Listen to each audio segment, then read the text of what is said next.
In this video, we'll learn how you can easily delete drafts from your TikTok account and keep your profile clean.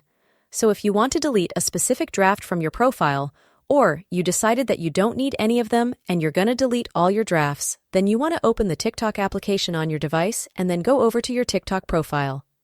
I don't have any videos uploaded to my profile, but you probably do. The drafts will be at the top left corner of the video section, and we can just tap on them to open the drafts. In order to delete them, we can tap on the Select button at the top right corner of the screen, and then you'll be able to select the drafts that you want to delete from your profile. I won't delete all of them, but I'll delete these two. When you select the drafts, you want to tap on the Delete button at the bottom.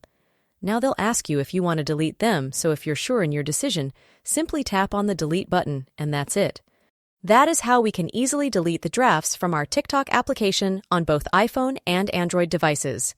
If you have any questions, make sure to leave them in the comments down below, and I will see you in the next video.